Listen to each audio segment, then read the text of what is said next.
Hey, team players, and welcome back. First of all, we love how many people have been watching the replays and joining with us. You watch a replay, let's click like and subscribe.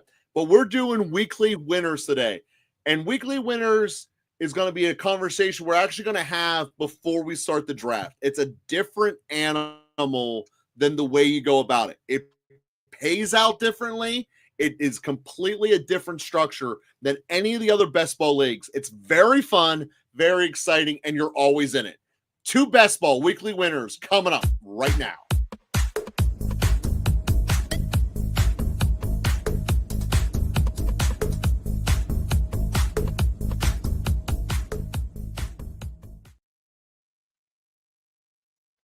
Bob, so excited. Weekly winner time, man. This is awesome.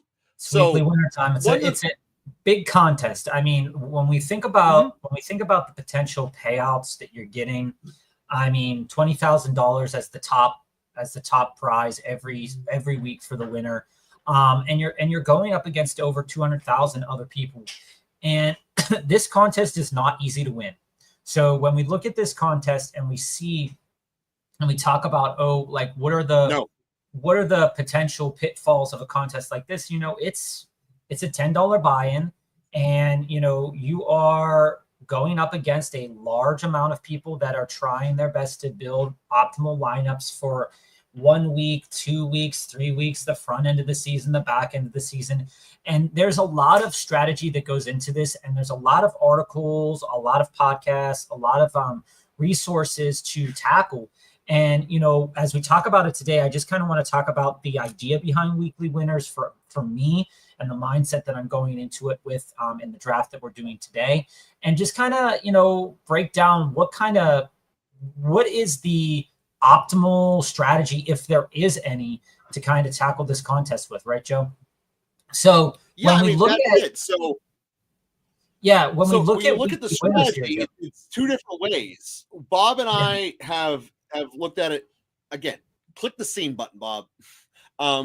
When we look at it here, there's 2 different ways, and let me know for everyone who's watching live. We invite you to do it with us. Bob, at what point do you want to start this one up? I'll let you know, because I want to talk a little bit first about strategy before we get into the draft. So there's a couple of as you guys know, when I do my rankings, I do it on a week-by-week basis. And my strategy for it is pick a week, go all in. Because here's the secret. Like, even there are certain weeks where we know Josh Allen won't be quarterback number 1, but there's a lot of weeks he will be. So if you cherry pick a week where the supposed studs are not projected to dominate, you can get much better value later as those studs are taking off. Now, that's relative for a 1-week target isolation play. Now, obviously, if you get Josh Allen, you're more competitive in more weeks. But given the fact that this is essentially 100 or 1 bet against 200,000, you need to maximize that 1 week. And the payoffs fall off real quick. It's 20 grand for first, and by the time you get to 10th, it's only $1,000. Jamie. So hey, Jamie, Joe, hold up a second. Jamie, I watched your I was watching your live your Cincinnati Scott Fishbowl episode the other day. Good stuff, my man. I was watching that. That was an interesting watch, because we're getting ready for our Scott Fishbowl on Sunday. Yeah. And we're it's kind the of first time I see you in person in like a month.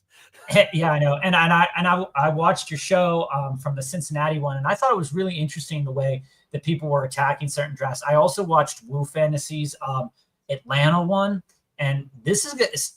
Scott Fishbowl is going to be an interesting contest this year. There's a lot of different strategies that are going into it. So, Joe, I want to just interrupt you for a minute there to talk about some other things to keep in mind for weekly winners, right? Is that one of the most important things to keep in mind for weekly winners is that you want to design a lineup that hits certain thresholds. And there's a lot of research over the last several years that's been being done by Pete Overzet and Guy and Herzig and all those people that are on other podcasts. And research has indicated that there's certain number thresholds that you want to get into, right? So what you need is you need a quarterback. And I've said this over and over again for any fantasy, show that we've done, is that you want a quarterback that is capable of spiking weeks that are plus 25 points. When you go back into the contest last year and you see what quarterbacks kind of are pinging up at the top, you would see oftentimes quarterbacks that were 28 or higher. Usually a quarterback that would win you a week was 28 points or higher. Next, you want to have two running backs that are capable of spiking over 20 points. So when you look at it and you say, okay, well, why is that? Well, the threshold is important because you're starting to, and usually speaking, going into like last year, right? I was going back through the numbers from last year, and guys like Chase Brown, Kyron Williams, like these running backs that had huge, big games that were popping off for 20, 30 plus points.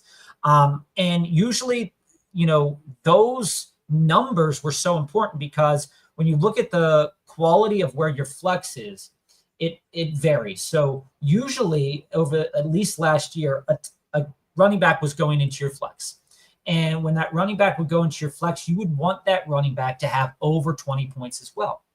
Now with receivers, you also want at least one wide receiver that is capable of getting 20 plus points a game. Now here's where the interesting things come in. And this is where kind of like the research goes in different directions, right? Is that we know that when we play Best Ball Mania, when we do, the puppies and all that stuff, is that stacking is important. You want a double stack, you want a game correlation, but here in this format, there is a law of diminishing returns with hyper stacks. So just as an example here, this is one of the ones that I drafted. It was my first weekly winners this year, and I kind of just went whole hog into Baltimore. I was just like, Baltimore, the players were falling to me. I wasn't taking them above ADP, and they were just there. So I was like, okay, I'm just going to build an ultimate Baltimore stack.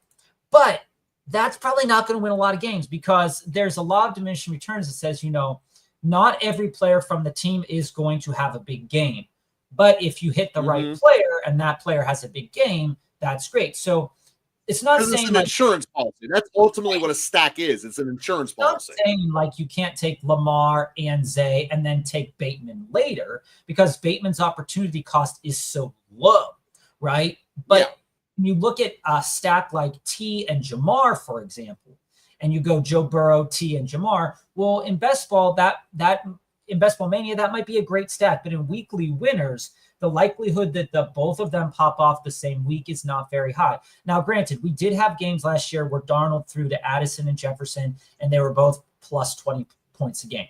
And that's going to happen sometimes, but there is a law of diminishing returns for that. So single stacking is smart, but also correlated stacks are smart too. So if you take, let's say, you want to tackle Devin Achane, right?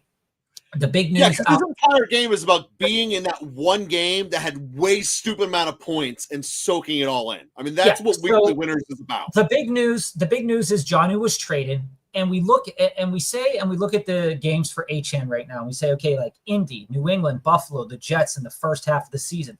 All those defenses have problems with the run game. If you want to, you can attack those first 5 weeks, and you say, okay, I'm going to lean a little bit into Achane, and maybe I'm going to take a bring back from one of those games. Maybe I'm going to take Indy. Maybe I'm going to take James Cook in Buffalo because we know James Cook's numbers. If James Cook ends up in your starting lineup in weekly winners, he is going to end up as one of the guys on the best roster in weekly winners because he is going off for at least 2-3 touchdowns if he is going to head off. High ceiling, guys. Now, the point threshold that you want to be at, in order to be in the top 3%, in order to hit that $20,000, you need to be able to go plus 195 points, plus 200 points or higher, right? So when you look at a Best Ball Mania team and people are going zero running back or they're going, low end running back, that can pay off later on. But if you don't get certain pieces early, you are going to not be able to win in weekly winners. So that's kind of like the game plan, kind of where to attack at here. And before we start the weekly winners, I want to get to this question from Jamie Joe. Which tight end do you think Miami goes after? Mayer? Jamie, this is a good question. Here's my viewpoint on this, Jamie, is that for a couple of months now, news sources were saying, like Michael Mayer is not being utilized. Michael Mayer is a 2023 draft pick. He's not being utilized. As soon as Brock Bowers came in, he was underutilized. And there's really no plans in the Raiders organization to use him. He's still on his rookie contract. And the reason that Miami traded Jonnu is they did not want to pay Jonnu. So there is no way they can go after a tight end that needs money. So for me, I think the three kind of pieces here, Mayer won't cost a lot for Miami. I think that that's a really good move for them. Mayer's talented enough to be an important piece in that system. I don't think they go after Komet. We'll dive into that part. My answer. Komet is expendable for Chicago. I don't think they go after Pitts. And a back-end guy like Tommy Tremble, who, if Carolina feels that Jatavian Sanders is their guy, could absolutely take it. Brevin Jordan, Houston has, 4 tight ends on their roster that are all kind of interchangeable in some capacity. I think that they would rather have a playmaker, and I think that Mayer could get them there, but I don't think they go after Pitts. I think the money for them right there in Pitts isn't there. I don't think it's there for them. So when you look at Miami's offense, and first off, you're right, Bob. They have no money whatsoever. And they just did a salary dump. That's what they just did. Getting rid of Jonnu and Ramsey was a salary dump. But I don't think they're going to go after a high-end tight end, period. And the reason is, if you look at Miami's offense, the tight end at best is the 4th option on any given play. When Tyreek, Waddle, and A-Chain are all healthy, all 3 of them are going to be ahead of it. And you make a pretty good argument that Westbrook-Akine is also probably ahead of it. So the tight end is one of the lower value Miami things. And if they were smart, they would get someone who is going to be able to protect in the blocking game. So I think Waddle is a beneficiary of this, but I think that's the end result here. So Bob, when we click it, we're doing the 20-second version, right? Before I click weekly winners, before I click on it, just to kind of point it out here. This is, again, from Over the Cap. A lot of advertisements on this. But if I'm looking here and I'm seeing this number, like right in here, where we look at the 2025, like average annual contracts for some of these guys, like Cole Kmet's up here, and they didn't want to pay Jonnu. I don't see that as being a possibility. We look at a guy like expensive Pitts. guy, no. We look at a guy like Pitts, that salary is way too high. We come down to Tremble. Yeah, maybe that's, more of a possibility. Hey, wait, like the Chargers just drafted Gadsden. I think they're just going to ride with what they already have, quite frankly. Maybe pick someone up for basically free on the free agent block. There's no reason. There's no reason for them to give away draft capital at this point. For something that's going to be so poorly and underutilized using their system, there's no reason for them to give up draft capital. Yeah, and from a Miami Dolphins perspective, it's not a sexy fantasy answer. Yeah, but it is a team-building best answer for the. They might go after Foster Moreau. Foster Moreau is a decent enough player. It's just one of those things where, like, you gotta look at the numbers, and I think when you look at the numbers and you see what's going on, that for fantasy purposes, Waddle, Akine, Malik Washington, all their values have all skyrocketed. And we've been saying this for a while now too, is that I think also with this Jonnu trade, it kind of indicates to me not only that McDaniel is confident in what he has on the roster to potentially move forward, but it also is a little bit of a greater vote of confidence for me in Tyreek Hill. Now, do I like Tyreek Hill this season? Not so much, but right now at Tyreek Hill's draft capital, if they went out and they traded one of their best touchdown earners from last year, it indicates that Tyreek's probably going to be okay, and they're probably going to utilize this passing game to its fullest extent. So that was my big takeaway from this trade too. I might be a little bit higher on Tyreek now than I was before. I had a lot of in our early best balls. In our early best ball, I had a lot of Jonnu and Tua, and it's a little bit disappointing he got traded, but pumping the brakes once we saw that a couple weeks ago that might happen. Also, Jonnu at this draft capital for me, I think he's got to fall. I think he's got to fall in some capacity because I think he, knowing what Muth was getting drafted at, Joe, I'm gonna click it at 413. Okay. At 413, guys, 22nd weekly winners.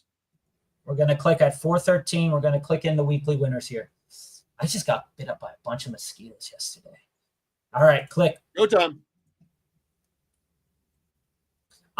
So when I look into like Muth, I would now be more comfortable drafting Jonnu where Muth is. So not up where Ingram is anymore. So Bob, you're 5th and I'm 10th. Looks like we're in a good room here.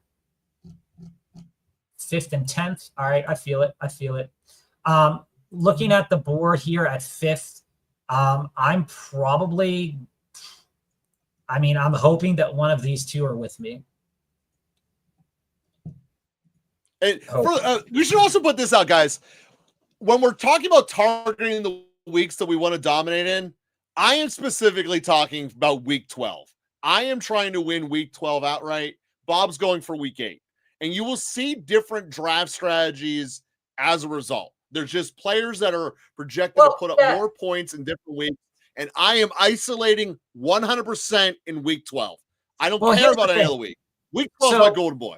So when we look at the schedule, I think that the other thing to think about when we look at the schedule too, there's a lot of factors, is I want to target players that are going to have good schedules at the beginning of the season. I want to keep that total point number in mind of around 200. That's really where I'm shooting for. I want a roster that's capable of putting up 200 points on a week-to-week basis. How am I going to get there? I'm going to get there with touchdown earners. I'm going to get there with yardage earners. I'm going to get there with explosive plays. And I'm going to get there with a good schedule. As we go into the back half of the season, I'm going to be targeting players that are going to be playing in domes, most likely, as I look at the back half of my roster. I'm probably going to be keeping away, depending on if I get Gibbs here. I want to keep away from players on week 8 bye because there's a lot of electric teams that are on week 8 bye for this. If I get a chance, I might take Gibbs if he falls here and CD goes here. But I'm most likely just taking a running back here because in my first 5 picks, I want to come out with 2 running backs. So I'm going to take Gibbs here. I know it goes against my week 8 bye, but the guy smokes, smoke show. So when I look at my team set up right now, is that I could lean into week 8 and say, okay, if I take a lot of players on week 8 bye, then I lose 1 week. That's one perspective. Or I can build some other perspective into it and take players that I think are going to capitalize on an early season schedule, and that's most likely what I'm going to do here, Joe. Your boy Derrick Henry's going to be there, maybe. And I'm not taking him. Derrick Henry's not projected to have a huge week 12. Bob is already hating the way that I'm doing this, by the way, guys. Just tell you guys that up front. I can tell how Bob is. Yeah. He is already hating the way that I'm approaching this weekly winners draft.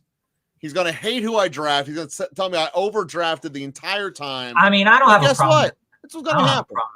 I don't have a problem with Nico at all. So looking at the pickup Gibbs, when you look at Gibbs from a perspective here in weekly winners, you have Green Bay, Chicago, Baltimore, Cleveland to start the year. Cleveland has a those games outside of Cleveland could be a decent attack for them. And then we have a high-powered game week 5 against Cincy, Kansas City, Tampa Bay, Minnesota, Washington, Philly, Giants, Green Bay, Dallas, Rams, Steelers, Minnesota. So a lot of games at the back half of the season that are going to be in domes. I'm okay with something like that. I like that a lot. All right. JT, I have nothing against JT. Absolutely nothing against JT. And we'll see when I start pulling people. See when you start. That's when we're gonna start seeing you. Yeah, when I start pulling people up draft boards. Okay. I mean, when am I going to start to see that? When do you think I'm going to start to see that from you? Depends if my people fall at 3 and 4. Quite frankly, if not, I have pre-built the roster I want. And if I can get it and it all lands me perfectly, awesome. If not, we're gonna have to fluctuate it around a little bit. All right, and you guys have seen me build a team like this before with Bucky and Jahmyr Gibbs. I got two guys that have the potential to really pop off for 20-plus points a game in any given week if they're given the same amount of looks as they were given last year. If they're giving a little bit more, great. Coming around in the next couple of picks, I probably am going to attack a wide receiver here. Sitting at pick number 5, you do get a top flight running back potentially. I like the Josh Jacobs pick. There's a potential for a lot of touchdowns there. Notice that 2 quarterbacks went in the second round here in weekly winners because, like I said, you need a quarterback that's capable. Not that they will, but is capable of putting up a game that's in the 30s. These 2 guys are 2 of the better options to do that. And you, like I said, you also want a wide receiver that's capable of putting up 20-plus points a game as well. So not to forget that tight end is kind of elusive. It really, you could really go any different way on tight end. Tight end is not something that is necessarily super profitable. Just as a point. All right, we're going to take Chase Brown. Thinking about it. I took Chase Brown there. Again, he's a guy I don't normally take, but here in weekly winners, looking at his capacity from last season and how many times I saw him in the top teams, top earners, I've got 3 backs here. My next round 4, I'm going to try to get a wide receiver that I think could pop off. It's definitely going a little bit in the direction of, maybe some of these guys don't have a chance. But I generally think Mike Evans. You're gonna see Rachel in the next one because I was gonna take Evans with this pick. I was gonna take Evans with this pick. Okay, Hurts is good. Hurts always has that potential. Hurts is so solid. So you got a quarterback there. Quarterback won that week. You got a quarterback that is capable of 30-plus points. You have a running back that's capable of 20-plus points. You have a receiver that's capable of 20-plus points. You're hitting all of the things that you need to hit to start off, Joe. I like it. Breece Hall, in weekly winners, I'm not like a huge Breece Hall guy. He has a chance, but I'm definitely not pairing him up with Omarion Hampton if that's kind of where I'm going with that. And again, in this strategy, like I said, 0 RB in weekly winners rarely works. It hits the top lineup maybe less than 7% of the time. So if you do not have, like, there are 3 teams here that are starting with 3 straight wide receivers, this is not a strategy that has been super conducive to doing that because there is such a high potential for wide receivers. If they smack, they're hitting a week that's going to be crazy. So all research indicates that that's probably not the best way to start. But again, I've got some weird stuff happening around me. James Cook will be available there potentially when I come back. Again, not a super big Cook guy, but I could be convinced.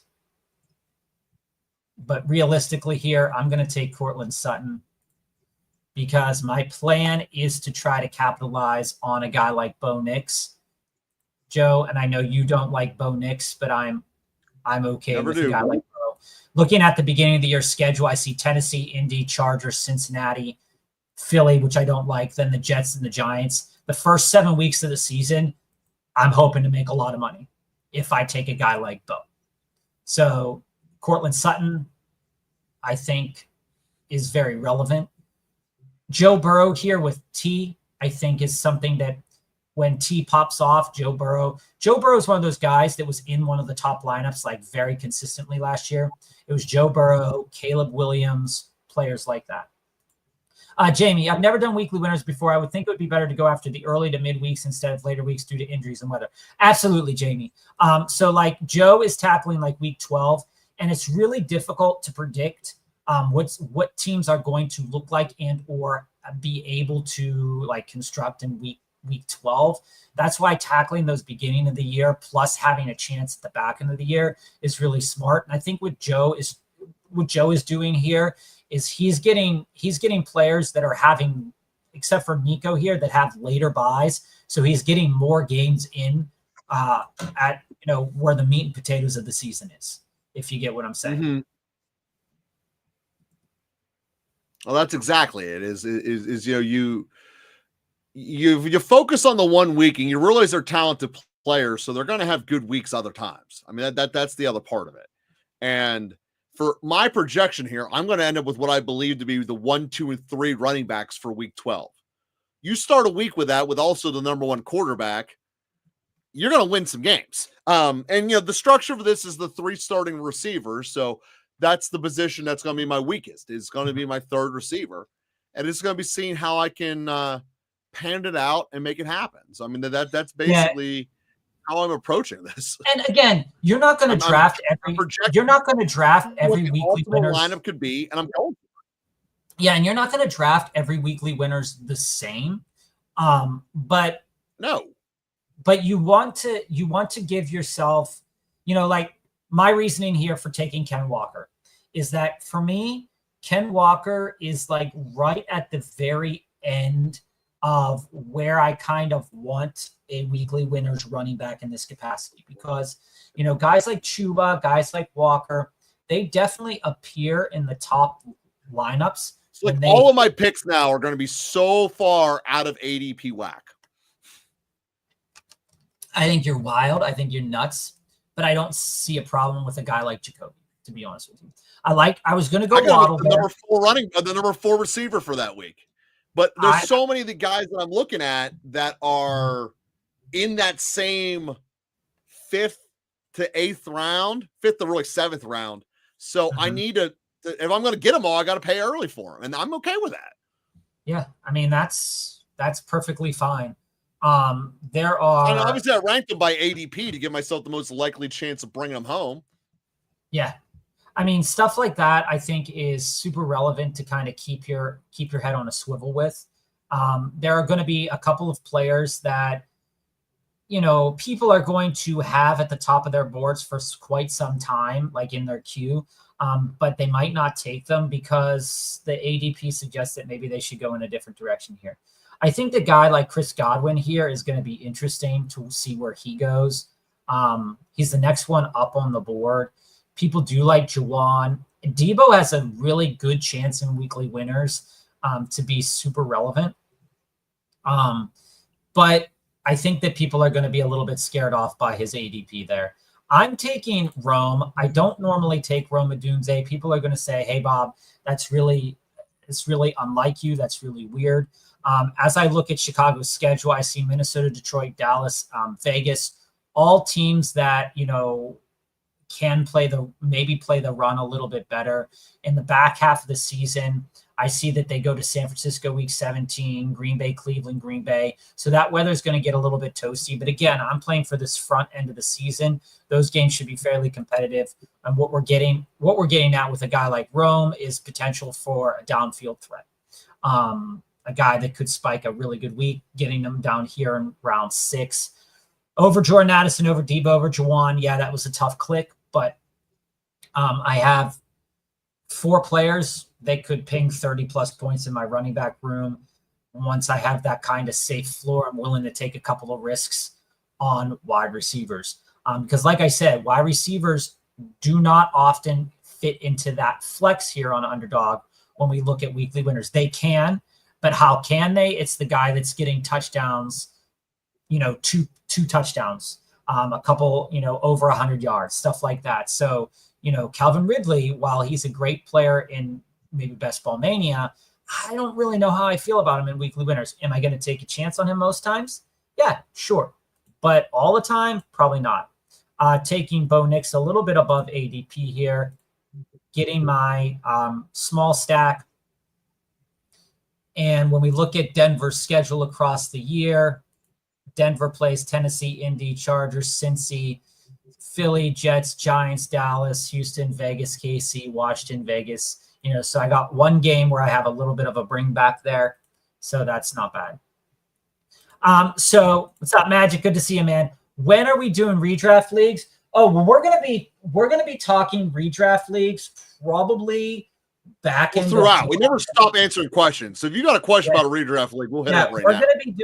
We'll be doing Joe, we'll probably pull up some mock drafts for some redraft leagues probably at the end of July, early August when people start thinking about them. Mostly we'll be, still focusing on best ball stuff until then. But always we're answering redraft questions. I think we'll probably do a couple sleeper mocks, Joe, up for redraft leagues, probably come like late July, early August. When you say that's probably around the time that most leagues are drafting, somewhere in there. Yeah. I see you took Josh Downs. Yeah, he was just the next one up in the queue. Yeah, but Magic, we're answering questions all the time. So you went Hawk, Downs. Okay. I like the Hawk. I like the Hawk a lot. And the thing, too, for weekly winners, insofar as it's true, is I was talking about stacking, and typically speaking, you want to have a quarterback with a wide receiver. It's not terrible to also buy into the tight end. So if cost allows you to buy in to that tight end, it makes sense to do so. There's a lot of falling value there on Aaron Jones. So this guy got Ashton Genty, DeAndre Swift, Aaron Jones. Super interesting get there. I think I'm going to tackle, if Ingram's still here, I'm going to take Ingram here over what's on the board right now. And then probably come back. All right, so we're sitting here with Bo Nix, Gibbs, Bucky, Chase Brown, Walker, Sutton, Rome, and Ingram. I'm pretty confident in that right now. Yeah, the Hawk is such an interesting pick. He's a guy that could definitely appear in the top 4 of tight ends more often than he appears in the bottom, in the from the 7 to 10 range. He's one of those players that when we look at weekly spike weeks and we think about where his potential is, most tight ends for me, guys, as I look at them, they're going to crack weekly winners if they get a touchdown, right? So who is the most likely tight ends to get a touchdown? Yeah. And to be honest, I've been hearing a lot of talk that Andrews is going to get traded. So while the matchups aren't great every single week, I'm probably putting Isaiah Likely on this team. Not right now, but if Joe doesn't take him, I'm definitely taking him on the next turn. If he's Likely? Yeah. Not on my radar. All right. And like I said, not on my radar. Typically speaking, in more recent research that people have been putting out there, research indicates that it's better to go all in on one quarterback. I'm not doing that. I'm not going to go in all on one quarterback. I think that, it indicates if you're taking, especially if you're taking a high-end quarterback, that if you take like Jalen Hurts, Josh Allen, Jonnu going early there, that you buy into it and you just say, hey, we're going to take 1 week. In doing that, though, if you only take one quarterback, if you're only taking one quarterback, for a fact that you are losing 1 week. And if you're only taking one quarterback, the strategy that I would use is the buy all in on one bye week, right, Joe? So like if I bought all in on the week 8 bye week and I said, oh, I'm just going to go Kyler Murray, Marvin Harrison, Puka, all those guys. If I did that, then sure. If I bought in on all one bye week, I'll take one quarterback and just kind of see where it falls. Because ideally you want that quarterback to always be in the top percentage that you're at. Bo Nix and Caleb Williams did appear last year in the top percentages, and knowing that I have both Rome and Cortland Sutton, it makes sense to me that I would take both of those quarterbacks. Scott, I don't often take Caleb Williams, you guys know that, but I was actually surprised how many times, even in a poor season, the Caleb Williams ended up as one of the better quarterbacks. Yeah, family. I had him projected.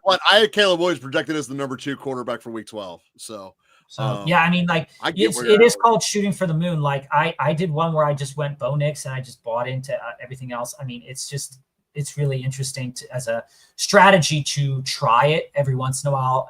Every couple of drafts that you do. Hawkinson in the top as a top 5 tight end. If Addison is suspended, it's going to be an interesting play out for guys like Jalen Naylor. The system is lagging. Hawk, et cetera, et cetera, et cetera. I like Hawk a lot. At that price, where Joe took him, I think is probably around the price that's worth taking him. Jaden Higgins, nice, there you go. All right. It's mostly Houston number 2 play. That's the reality. I'd love to get CJ on this team. I think you could. We don't. All right. This is Isaiah. Next pick. He's lined up to do it. Brock Purdy, I think, is a great pick. So Sir Bag Chaser here. I think we were in a draft with Sir Bag Chaser last week. Brock Purdy, I think, he's definitely a great pick if you believe that Run CMC is going to get hurt. It's a great pick because when Brock Purdy ends up as the top quarterback, he's doing it with like 4 touchdowns. So like, oh yeah. But the fact that he has 0 correlation or stacking to Brock Purdy, if I'm building Brock, I'm definitely building at least one of those wide receivers, like I was saying. Crazy. Yeah, so Paul, quite frankly, the only guy, as I'm looking at my team kind of mid-build, that realistically I didn't get is Evans. I looked at this. I got again, this is all banked upon my rankings, and they're all based upon the ceiling. So there's variance exploited in this, but I got 2 of the top 5 receivers, all 3 of the top 3 running backs, the top 2 tight ends, and the number 1 receiver. That equals winning a league or winning a week. So it's only when the stars line up in Week 12. So the next one I'm going to do for you guys is going to be for Week 2. It's going to be a very different build. So now, guys, you can see on my roster, I have Bo and Caleb, and I have Sutton and Odunze. So like I was saying, I could, and I have Ingram as well. I could go down and I could take another Chicago wide receiver, but I'm not going to right now. I'm going to take Keon Coleman. Keon Coleman's super inconsistent. And he didn't often appear last year in a weekly winners top winning. But I think this year, when we look at where his development is, there's a chance that he could potentially get a couple of spike weeks. So I'm a little weak here on my 3rd wide receiver. So I am going to pound some wide receivers coming up because I'm very confident in this running back room. So if Burden's there, even though I already have Rome, I might take him. I might shoot for the moon on a couple of guys in terms of wide receivers like QJ a little bit later, maybe take on Dobbs or Pat Bryant as a later correlation. Because like I said, you don't want to have so much early correlation, but a guy like Pat Bryant, for example, could be some interesting late correlation to Bo Nix. When we look at bust value at every position, Magic, that's kind of, I think right now there's a couple of pieces that I think could bust at current value. Not so much because they're bad players, just because it's so high for where they're being drafted right now. Again, this is not like my definitive list right now, and I will take this player every now and again, but I think that Tet has a really scary ADP in that Bryce Young has yet, and I'm taking shots on him every now and again, but Bryce Young has not yet set himself apart to be like, I'm capable of throwing 30 plus touchdowns or 26 plus touchdowns. And I'm not quite entirely sure where he falls at yet in how they're going to be distributing the ball. Because again, we have guys like Adam Thielen who are good target earners. We had Coker last year who earned some targets in Chuba. I'll be really interested. I'm not saying that he's a definitive bust, but I think at his ADP, especially in weekly winners, that he has a chance to bust out at that ADP. But he has a chance to explode too. So I don't know if you could definitely say that a rookie would be doing that. Family, I agree with you 1,000% that Bowers is being overdrafted, and Bowers has a really strong potential to bust out at his ADP. I mean, we're looking at, pick 16 for that. I think he's a cheat code of Fishman, though. Is in Fishbowl, yeah. I think that's a bad selection there. I do believe that one of these running backs between Judkins and Caleb Johnson will not be worth their value come the end of the season. More so probably Judkins, because I think there's more competition in that room than people kind of want to let on, if I'm being honest with you. All right, I have a lot of different choices here. I could go Colston Loveland as a bring back there to Caleb Williams and just kind of finish it off there. I hate taking Cole Kmet. I love taking tight ends. So while I do want another wide receiver, I am going to take Colston Loveland. Tight ends don't often appear, Joe, in the flex very often. So if you're doing one of these weekly winners and you take double early tight ends, like in the top round here, I'm not taking another one. More than likely, you aren't going to. It's not going to pay out for you. So I took 3 tight ends. Yeah, no, I took 2 in the top 10 rounds, and that was the end of it. The law of diminishing returns on tight ends is crazy.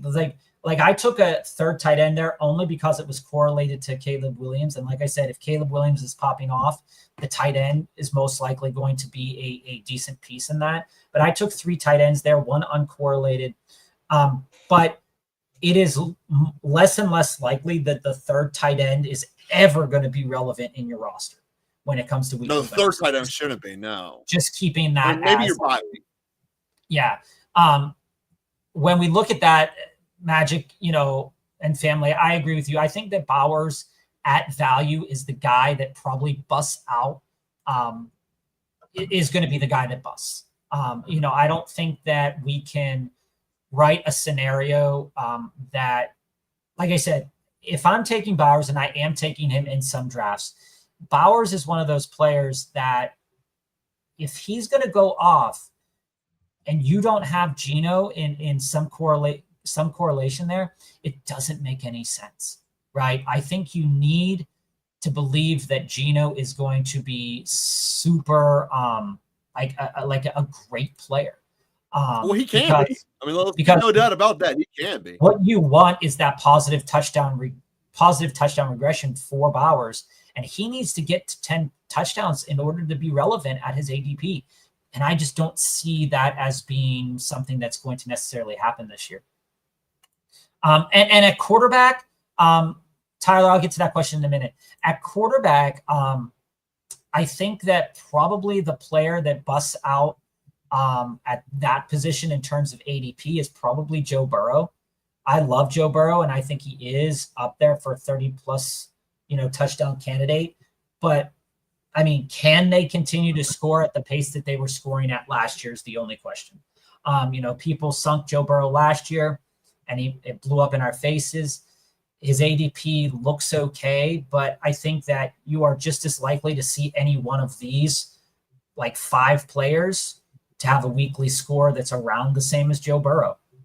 So at least in a weekly winners contest, I'm not buying into Joe Burrow at ADP either. So look, Muth is still on the board, Joe. 20 picks later, nobody knows what to do with him. You shouldn't take him. The Steelers can barely support 2 pass catchers, let alone 3. Nobody knows what to do with them. All right. I know what to do with them. Don't put them on my team. Yeah, I mean, there is that. All right, we're gonna go a little gross here. If he's still available. It's funny because this is a player that I like. I believe in these two guys in terms of fantasy value here. Alec Pierce, again, the long touchdown. He's more likely a 0 than not. But again, I'm only really looking for him to come in when he. Hey, Weekly Winners is so. This is going to be the other thing I'm going to do. This one I'm doing on the absolute ceiling, and again, this is my money, so I can dick around with it. I did this one on the ceiling. The next one I'm doing on the floor. So I'm going to do the week 2 floors. It's just going to be crazy. Tyler, thoughts on Barkley? Running back. Let's go. Thoughts on Barkley in redraft? He's the best running back in football behind the best line in the league on one of the best teams. So, Tyler, I have nothing against Saquon Barkley as a player.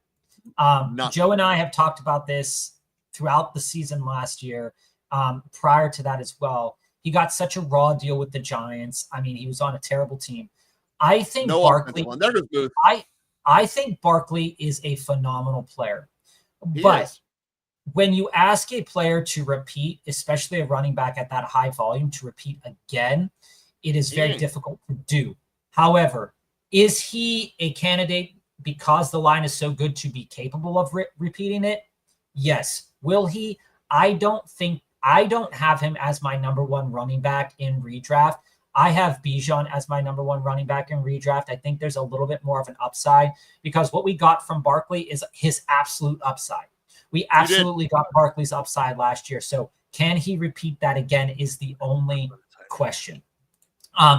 Family. We do 18 in this one, right, Bob? What'd you say? Just 18 rounds, right? Yes. It's 18 rounds. And I'll get into some of that. The point is, it's very realistic that he's hurt by Halloween and that Will Shipley is like the most slept on player because of it. Will Shipley of the handcuffs who don't get regular action. So I'm not counting Monty. I'm not counting Warren. But of the ones that don't get regular action, he should be the first one off the board. Yeah. And when we look at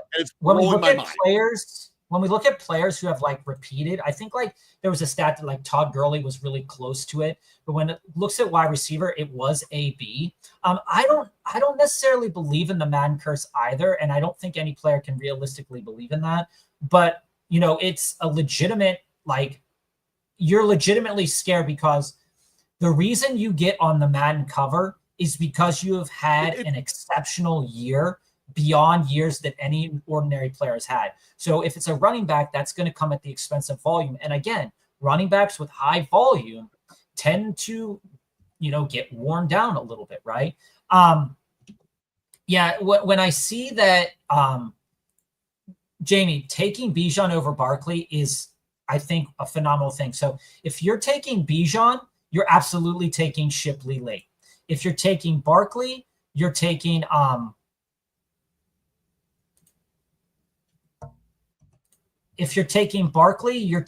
Algier late. I think it's a really smart way to kind of balance the structure of your team. I got a little sidetracked there for a moment.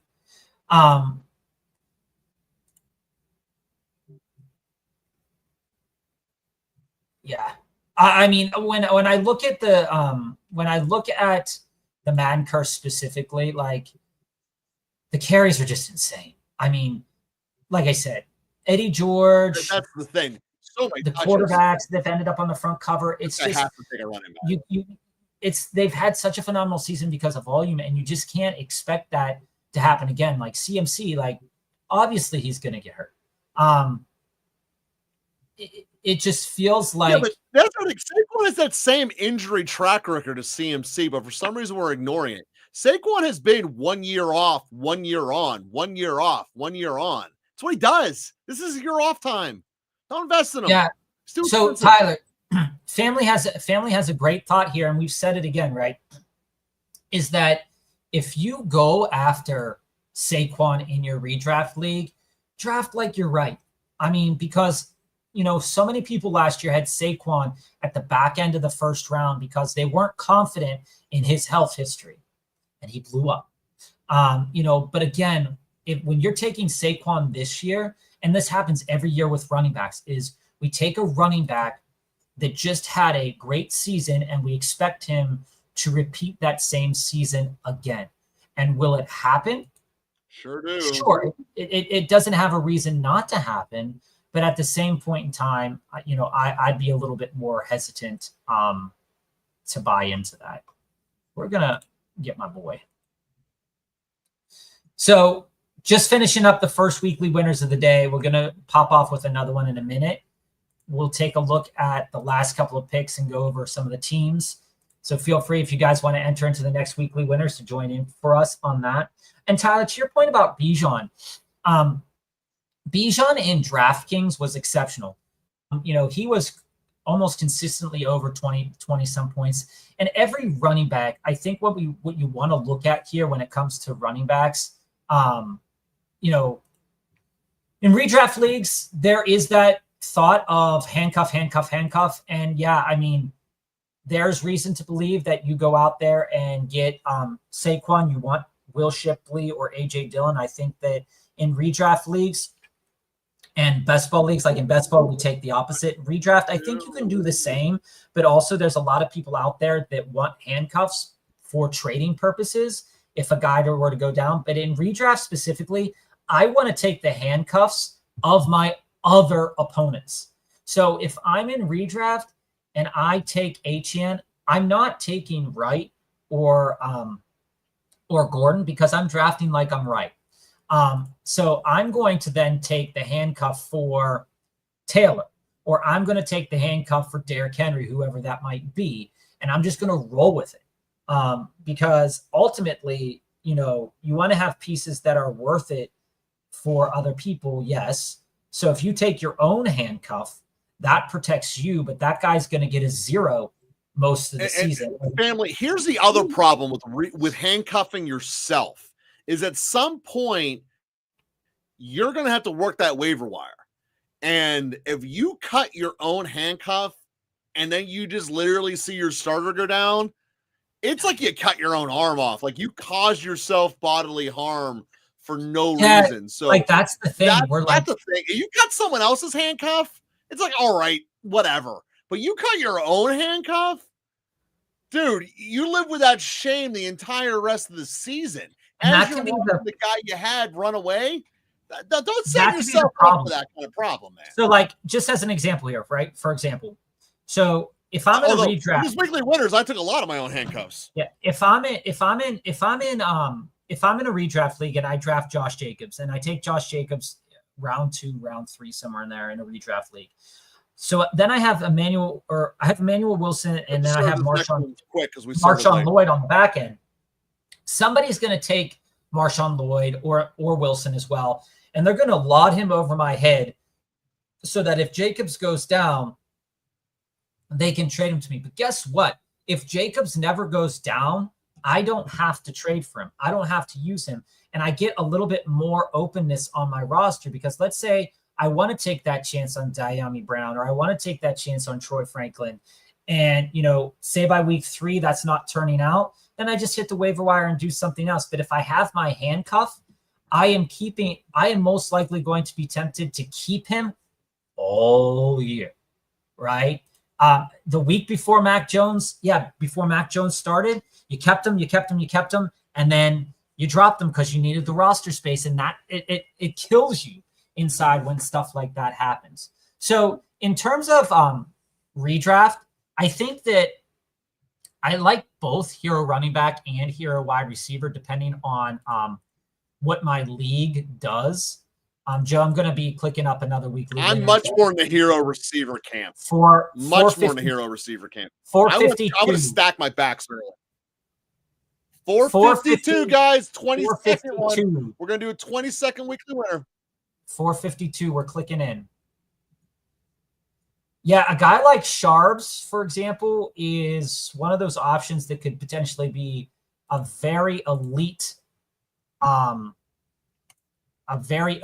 option. He's a super valuable handcuff. Super valuable handcuff. Joe, I don't see you in this room, sir. Don't see you. I did not. I'm the first one in the next room, so I'm not going to be drafting in this one. That's okay. Sad. You were the last entrant. Can we double share? That'd be cool. No, that would be way too confusing. Are you allowed to on StreamYard to double share? Family, I have two good positions in this one. But it would be way too confusing flipping back and forth between one person's draft and another. Well, keep us updated. Keep us posted. So Joe obviously didn't get I bailed out of it. I mean, you bailed out of it. Okay, you bailed out of it. Okay. So looking at the board here, Sir Bag Chaser's in this again. We got a black and white shield up here. So Magic, I disagree with your statement here that you got to get a good amount of receivers before the 5th round. I think you need to get a good amount of running backs because there's only about 6 good ones. And they're scattered that you can get them throughout the first 3 rounds. But there's only really number 1. Most 13 total that I want as my running back 1 through 3. And the receiver world has depth. Now, that being said, the caveat with this is, though, Magic, is that the running back world is not accurate in terms of ranking who they should be and not. So you get much better late values if you catch the right running backs. Tyrone Tracy being a perfect example of that. The receivers are pretty much slotted correctly. This is another weekly winner. And yeah, this is not super flex either. But to your point, Magic, I think there's only 13 I like, but they're not valued right in terms of running backs. The receiver world, if I don't take Collins in the first round, I feel like my team is weaker. But that being said, I still am almost always taking running back in 2 and 3. So and I also believe that this year more than ever, investing in power quarterback is a win. Because from really Burrow till, I don't know, Stroud, there's not that much of a difference. Like Burrow, if he doesn't put up 40 touchdowns, he's not really worth quarterback 5 what you're paying for it. So and, I think the rest of them are consistent and they're nice, but I'd rather go top end on the quarterback. Running backs definitely fall off a cliff. The value of wide receiver falls off less depending on who's drafting in your room with you. I think I agree with you in certain respects in certain leagues that you should go after wide receivers, early enough. But I also think that it's important to kind of watch out for how the room is drafting to see what kind of value you can get, because if you take too many running backs early and then you're left with your starting wide receiver, like I was with like Cortland Sutton in a redraft league, it's not necessarily something you kind of want to buy into so much. But wide receiver, like the later wide receivers do not hit often. The reason why a lot of people like to do the 0 running back strategy is the fact that you're looking at and you're saying, okay, if I go zero RB, I'm just going to take 5 or 6 guys that have a really good chance to pop off. And if they do, we're gold, right? Because again, it only takes one guy to get injured for a running back to be relevant as opposed to potentially a wide receiver. But that means you lose September and you're playing the entire redraft season of trying to catch up. And I hate that. So for me, in my redraft leagues, I like to keep it a little bit more balanced. I like to most likely come out of the first 5 rounds with 2 running backs and 2 wide receivers. Again, it's not always gonna happen. It's not always going to turn your way. But there's a decent enough chance of it. So Josh Allen, James and family, you're right, because it doesn't take too long until your pick is between Najee and Spears as you're starting. So Bob, after you do your pick here, why don't we zoom in on your roster? What do we got going here? So we got so far Taylor Williams some volume there, and I'm okay with that. It's not, it's not a super great start. Like having CD in the first round, you know, I wanted to show you something different this time. So I could have taken Gibbs again because Gibbs was still on the board at 4. But what I want to point out with a guy like CD and why he's still on, why I still have him above Justin Jefferson, and in my mind, you know, the same kind of conversation as Puka and Nico, is CD was doing all of what he was doing last year with poor quarterback play, with Cooper Rush. And he was still extremely relevant an injury on a too. week-to-week basis. CD is one of those players, when you look at wide receiver, you know, that could get 20-plus points in a PPR league right off the rip. And I think that when you look at him at 4, that's the top end of his value. So if you're drafting CD at 4, you are hoping that he comes out with the wide receiver 1 on the year, or at least averages in points as the wide receiver 1 over the course of the year. I think there's definitely a pathway for that. Knowing that, I might take Dak on this team. I might not. I don't necessarily have to stack CD because, again, if CD goes off, I don't think that means that Dak is having a tremendous game, but it most likely it could be. It could, but it doesn't equal it. Yeah, it's not super equal because Dak's rushing upside is not really there. QB coming back, and he's wide receiver 1 on his team by a wide margin. I mean, it's extremely wide margin. And when we look at Jefferson, Pickens is a dude, but not sure. Pickens is a dude, but he's not digging into CD. What Pickens is going to do is make their tight ends irrelevant. There's a chance. No one should ever trust the Cowboys. That is 100% good fact there, Magic. I 100% agree with you. So, family, your point about JJ, I want to call out this here.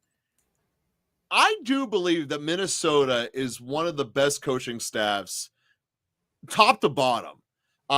They get more out of their defense with less, and they are very good at developing quarterbacks. I mean, Sam Darnold was a reclamation project, and they did it. And that's really hard to do in this modern NFL.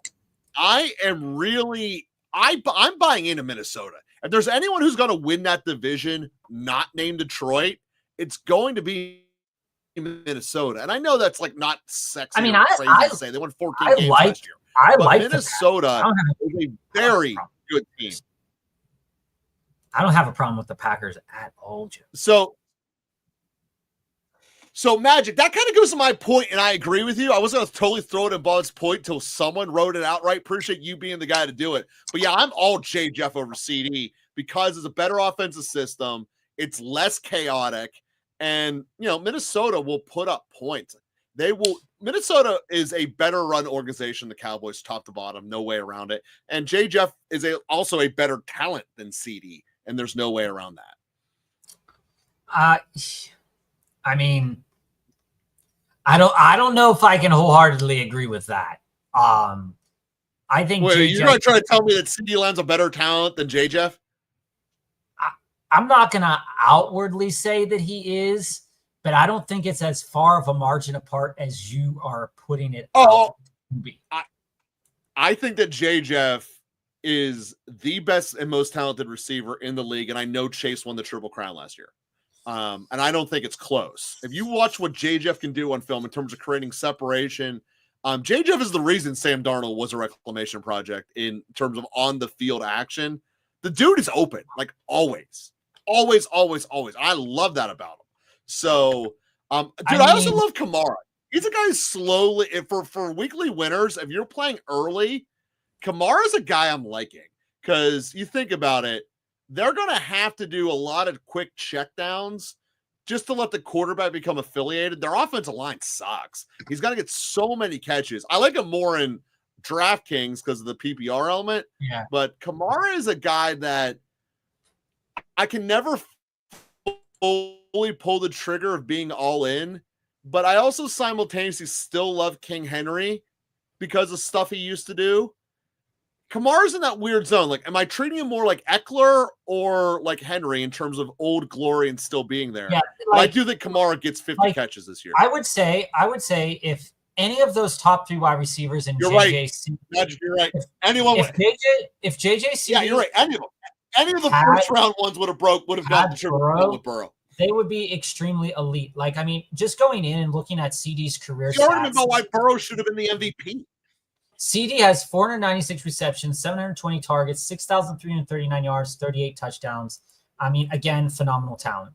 You look at Justin Jefferson, 495 receptions, 730 targets, 7,432 yards, and 40 touchdowns. So, like, we're looking at players that, when you look on just as a stat sheet comparably, they compare very, profitably. Yeah, here's another reason I would argue J.Jeff should get more props. He had a much more talented crop around him, meaning that they're more likely to steal his target share. I mean, yeah. I mean, the thing is, though, I don't feel that, like I said, I don't feel like. Man, I think that's incorrect. I do think that Jefferson needed to be in a place that had a structure, and Buffalo didn't have a structure. They brought Diggs in to truly give that to him, and he did. I don't think you can look at that as you guys blew it by trading the pick that became J-Jeff. You guys needed Diggs. I mean, there's just no way around that. And as good as J-Jeff became, which is ultimately the best receiver in the league, if you had him now, yeah. Still. But I would not look at that as a Buffalo fan saying that we did a colossal mistake. You did what was needed at the time, and that's all you really ever can do. I mean, Diggs was elite. I mean, Diggs was a dude. Super elite. Josh is structured now. Josh Allen was not structured then. Josh is. That is Happy Monday, Bones. Happy Monday, Bones. When you look at rookie years for quarterbacks do grow into their, into themselves a little bit more. Like, then when you look at like first year, Josh Allen did not create Diggs. I'm not sorry, guys. I'm sorry, Bob. I'm totally pulling at you right now and just going off the chat. Josh Allen did not create Diggs. Diggs was a complete and utter dude before he went to Buffalo. He was. Yeah, if you look at his stat history, it's not like it was nothing. I went to Buffalo, I accelerated. It was pretty much consistent. Josh Allen did not create Diggs. He didn't. Well, I mean, all right. For that, love how I went to John exposure. I have he had his best. He had his best seasons. He had his best seasons with them. So, there is that. I'm not saying that, Christian, I am not saying that they didn't benefit from each other. Of course they did. It was mutually benefited whenever Randy Moss showed up too. But Brady did not make Randy Moss. Just because it was both their career highs does not mean that Brady made him. Bones, this is the worst. Dude, Bones, I gotta tell you. I was going back through doing the Muth same has thing. had the biggest downgrade, man. Biggest downgrade. Yeah, hold on. I want to get into that Diggs discussion in a minute, but I do want to address this, is that I was looking at my early best ball exposures, and this is definitely the case. This was kind of like once it started, like a couple months ago, or not a couple months, but a couple weeks ago when we started hearing rumors of this, I started dialing back the double Jonnu and Freiermuth because, again, it was that price. They were a good price. And I'm glad I did, because I'm not digging the pathway of those teams. But when it goes to Diggs, we need to clarify when we say early best ball, because the best ball is before the early best ball drafts. Yeah, those. That's what you mean before the draft one. This is why, this. By the way, family, you gave me all the hate the whole time. Looking at having Warren instead of Muth and/or Jonnu looks so much better, and Warren was the choice that entire time between those three. And yes, I stacked Warren so hard in the best balls before the draft, and I still love that I did. I had Muth looking as a really good option entering into this season because he was the number 2 receiver. And now I think that he is at best 2B, at best. And knowing how little the Steelers throw to their second tight end, it really could be an abyss. Magic. Yes, we can, yes, Magic. We can talk about Magic. I completely agree. We can talk about how stupid Ramsey makes sense for the defense. Corner. Dude, geez, a 33-year-old corner. Like, I mean, come on. Like, you paid him an extra $1 million. You paid him an extra $1 million. Is he 30? I thought he was 30, not 33. If he's 33, it's absolutely stupid. I thought he was 30. Okay, he's 30. By the end of his contract, he'll be 33. I mean, that's different. What have we said all the time, though? You want younger corners because the fall off at the position, I mean, it comes. They think they're going to make Joey Porter Jr. Revis Island by having him teach them how to do it. That's the silver lining to it. But overall, they were getting nothing out of Minkah Fitzpatrick, and you could argue that they just sold him at its highest point, aside from maybe when they bought him. That they were getting nothing out of Fitzpatrick. They did sign in Thornhill, who is a top 32 safety. So it's not like they're having a scrub on the back end to replace Minkah. But they play a cover one shell, and they want to play more man coverage so they can get sacks. They needed a slot. That's the bottom line. They have no slot, and they haven't had one in years who can cover. And they look at the rest of the NFL. Detroit has such a massive advantage because of Branch. And that's what they're trying to build. Ramsey or Slay is going to be the slot, probably Ramsey. And they're going all in. They want to play press coverage virtually every play and not allow to have quick timer releases against it. Because one thing about Ramsey is you can't release off of him. You might be able to beat him off the field, but they're treating it like this. Their true safety is named TJ Watt. You're not going to have enough time to throw the ball downfield. So why invest in a safety who only protects the back of the field? I mean, that's the argument for why they did it. I personally think it's Slay insurance, but if it hits in the vision that they're selling, it will be the best defense in the league because you won't be able to throw on it and you'll get sacked like crazy. The only way you beat it is going to be running up the middle, and you can't do that every play in the NFL. So that's how they optimistically are looking at it.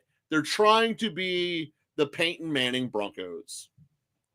I just don't. And I'm not a huge fan of the trade at all. You know, when we look at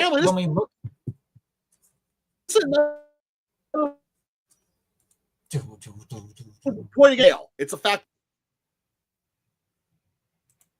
You okay there, Joe? You okay? You were like, my internet hates me. My internet hates me. No, when I look at, I mean, the bottom line is the Steelers are dumb, but if they're right about Ramsey and he could be a slot and leading the league in sacks is kind of all they really care about anymore because they don't have a lot to hang their hat on aside from leading the league in sacks.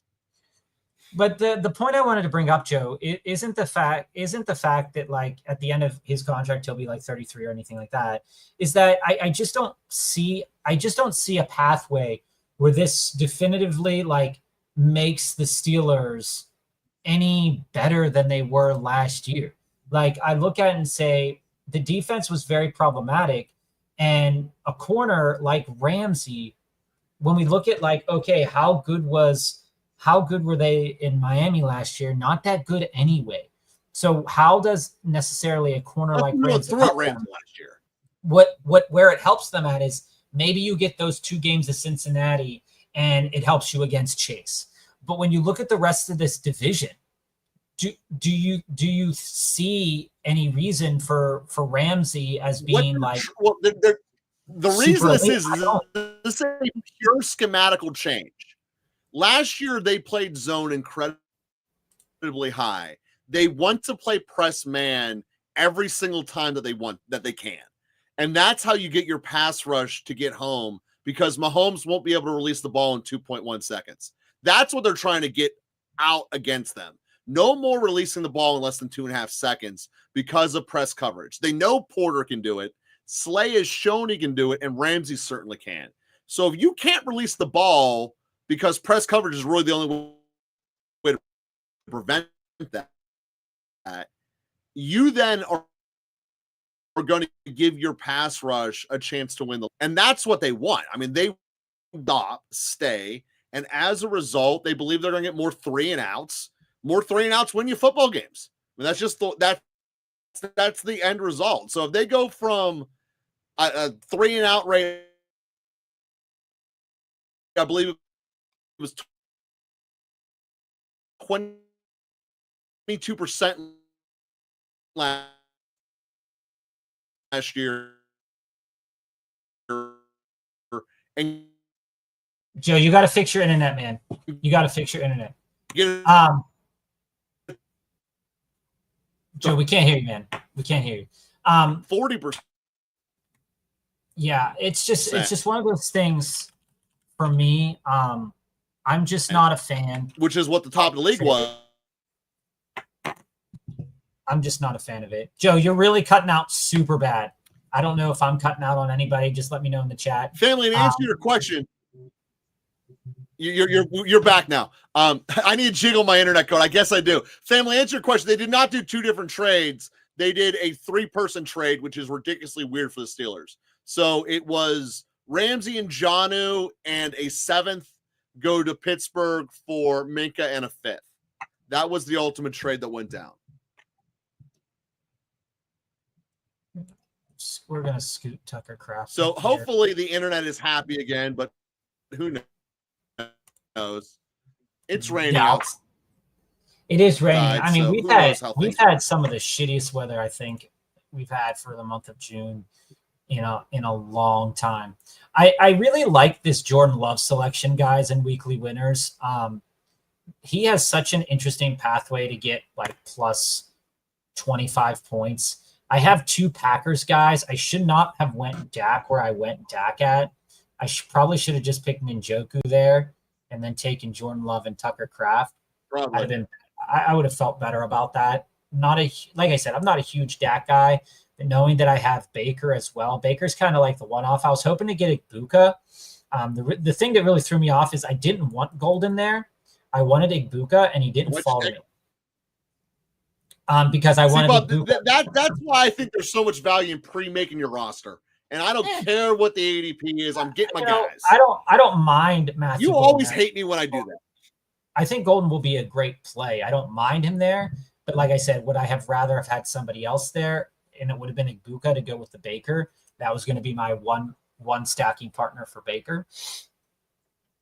I don't mind. Like I would have really liked to buy into that. I am going to take Rachaad White on this roster though, just as kind of like a back end number 5. I might take Sean Tucker actually, or I might do that instead.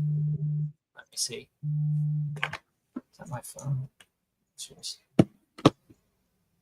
Yeah, it's funny. It was funny watching you try to get your words in, because you're like, and we were only hearing like one word at a time. Right, well, then I will try to sum it up very, very simply. What the Steelers did is they are transforming their scheme of coverage. Last year, they were a zone coverage team in which they could, an opposing quarterback could release the ball very, very quickly against them. Patrick Mahomes broke the all-time record for average release from snap against the Steelers on Christmas. They never want that to happen again, so they can give their pass rush a legitimate chance to win. They believe that TJ Watt in their pass rush is the team's true safety, and they don't need someone over the top. So now they have 3 press man corners in Porter, Slay, and Ramsey, and they believe that's more important schematically than a safety. Now they're going to lead the league in sacks, and they believe that if they go from a 22% 3-and-out rate to closer to 40%, they can win a lot more games because their offensive scheme is pretty basic. Hand the ball off, Rodgers do good. And that's basically what they're going to do. Rodgers will throw a ton of red zone touchdowns because he's Rodgers, but that's their system. Maybe actually have a lead for the first time in TJ's career in the second half against these divisions. Hey, wouldn't that be not something? Losing Cleveland. Like that's what they're going for.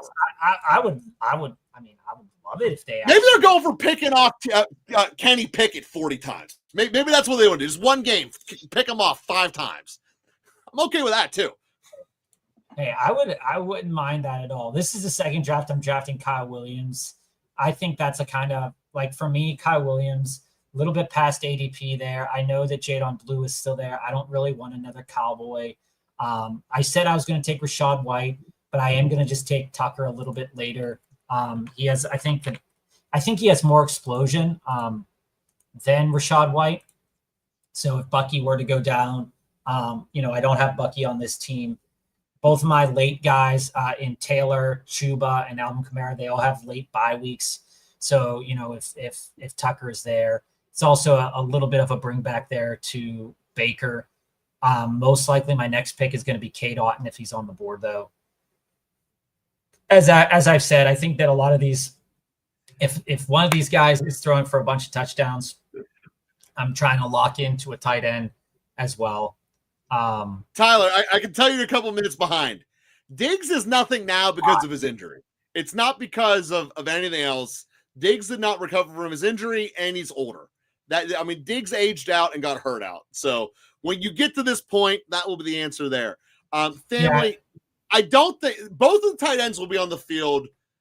You think they'd be on the field like crazy. But in Arthur Smith's history, he has one pass catcher and one blocker. Neither one of Freiermuth or Jonnu is a blocker. Mount Washington is going to be on the field every two tight ends. This is where it gets bad. I don't believe that Muth and Jonnu can coexist in a fantasy environment. I think they're going to saw each other off, and both are going to end up being useless. Yeah, right now Diggs is nothing. The injury killed Diggs is sapped Diggs. Like, I think he was done before that. His last year in Buffalo, he was not playing as well as he could have been. He was hurt. In terms of Diggs. But I think what needs to be looked at, though, for both Jonnu and for Freiermuth is those snaps in the slot. Last year, Freiermuth played at a very high percentage snaps in the slot. And right now, it's like looking more like Jonnu will do that. It definitely will be Jonnu, and here's why. If you look at the Steelers slated right now, starting three receivers, Metcalf, Austin, Roman Wilson, all three of them ran a 4.4 or better. So did Jonnu. Freiermuth is like 4.8. They want to be super fast deep so that there has to be more running room and more people in the box. It makes sense from a structural standpoint. Muth is actually the one that doesn't fit in, and they signed Muth, I believe it was last year, or maybe it was 2 years ago. So it wasn't a crazy big deal when they did it. Like, he was only like the 10th tight end in the league whenever he signed it. So yeah.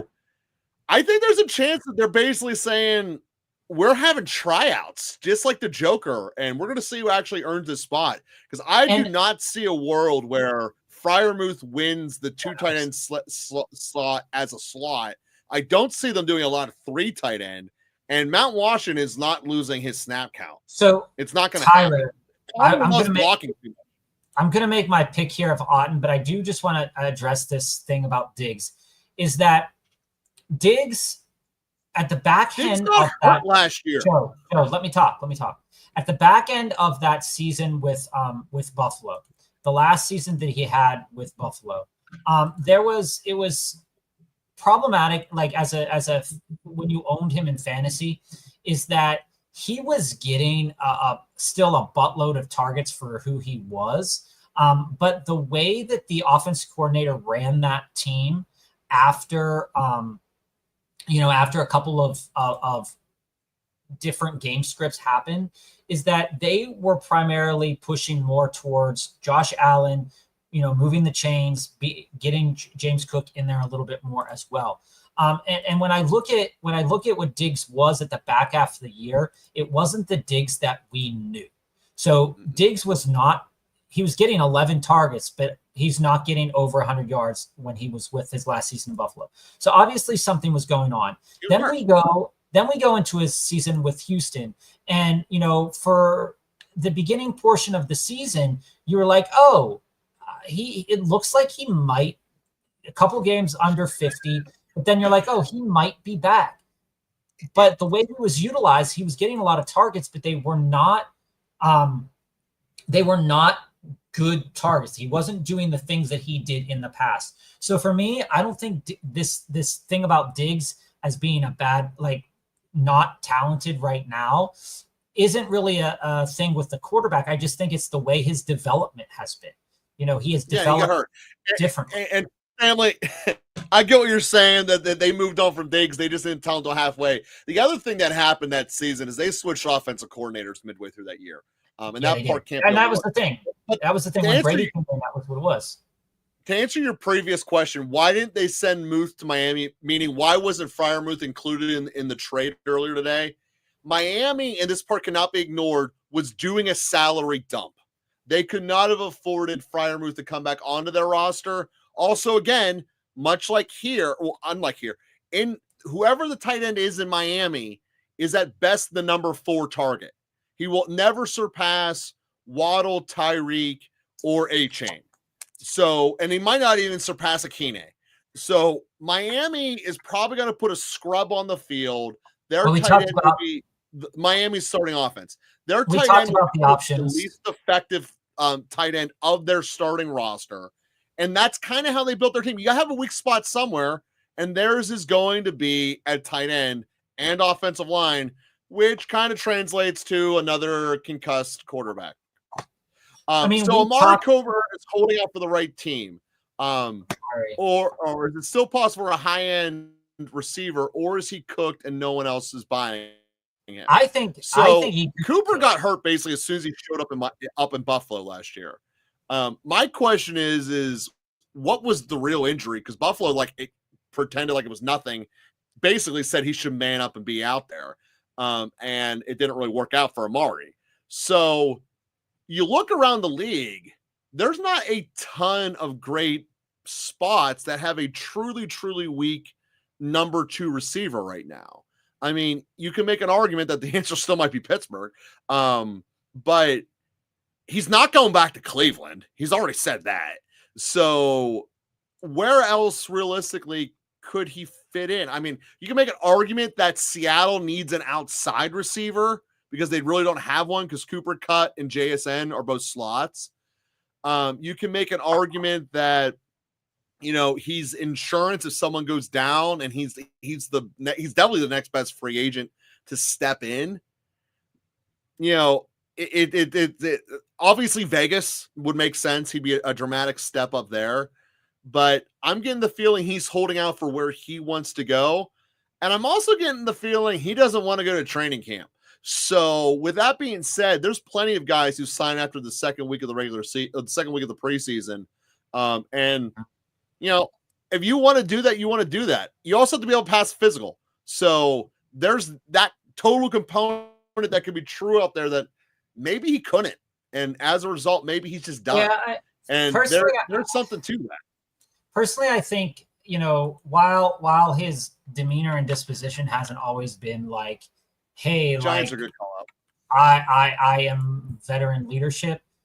He's again 31 years old. I think when we think about fantasy relevance at the very minimum, I don't feel like he is fantasy relevant anymore. Again, let's go back to the last 4 seasons that he's been playing. He's been hurt 2 of them, right? Or he's been hurt 2 of them. And the last season he had above 1,000 yards was with Cleveland, 1,200 yards, and then 1,100 yards. So he's been hurt the last 2 seasons. Can he get back to that 1,000-yard form? Can he get back to 800-yard form? Maybe. Maybe he plays, like Joe was saying, maybe he plays half of a season. And maybe during that half of the season, you get 4 touchdowns out of him. I mean, looking at last year, looking at the total of, where he played at for Buffalo, it's like, I'm looking at it in the regard of, is he a player that's going to be fantasy relevant for us in redraft leagues? Probably not. Is he worth taking a chance on at the back end of a best ball league? Sure, because as soon as he ends up on a team, let's say that team happened, they land up on that team in August. Somebody's going to take him. Somebody's going to put him on the board. He'll go like 18th round. I think it will be relevant enough that he'll have maybe a game here or a game there. But again, I think the best game that he could land on right now, to be honest with you, with Amari Cooper, would be something in the vein of like 3 catches, 50 yards, maybe a touchdown. So will that crack your lineup? Is that worth starting? Probably not. I think he is far, far and away gone from the days where he could put up, fantasy relevant numbers for us. Maybe I'm wrong. Like last year against the Rams, he had six receptions for 95 yards. But again, he's not a super big threat for a touchdown. So if you're in a PPR league, he is worth a chance at the back end. Yeah, you're shooting out teams that it can make sense if he's there. Hey, Andre, what's happening, man? There's a fact with Amari Cooper that he could be really. Yeah, Tyler, this is kind of the point. Joe, this is kind of the point I was making. My point is Ramsey isn't covering the number 1 anymore. In Pittsburgh, he's solely going to be the slot. I disagree with that. Those guys are going to be covered by Porter. So because they've already put Porter on Chase. They're going to put Porter on that realm. Yeah. Here's the thing. That's when we look at the way that the Steelers are constructed, Joey Porter Jr. is the guy that they want to get better. And like I said, I don't really like this trade for the Steelers. Again, Ramsey's not a bad player, but you're paying a decent amount of money for a guy that is older, and you're not even going to be asking for the most part to be the number 1 kind of corner covering the number 1 wide receiver. And will that play into Ramsey's favor? Probably. Like Ramsey, will be covering the slot, the number 2. And, how does this help them? Well, it helps them the most against the Bengals because it gives them 2 cornerbacks that can shut down T and Jamar. So then you're only worried about Chase Brown, or you're only worried about, Yoshi Voss or Gesicki or something of that matter. I think it's a good play against teams that have good offenses. But when we look at the Steelers' schedule this year, like how useful is this going to be? Like I'm like just right now, Joe, I'm looking at the Steelers' schedule. Jets, again, Seattle, the Rams play is so they can play press man. Because if you have 1 weak link in your coverage, you can't play press man. I still think they're going to suck. I still think they're going to suck. They just spent a lot of money to suck. They're going to listen. Baltimore is going to start off 2-5 because their schedule is so stacked up front, and people are going to be losing their minds coming. Yeah, around. I mean, but there's lots of places Cooper can go. There's lots of places we can go, and there's lots of places you can go. So we appreciate everyone coming here and watching us at Local Football Flavor. It's been awesome. We just got 2 best balls out of us here today. Unfortunately, it is our bedtime here at 5:30 Wednesday, guys. And, Wednesday, we're going to be jumping in. We're going to be jumping into another Puppy But Superflex.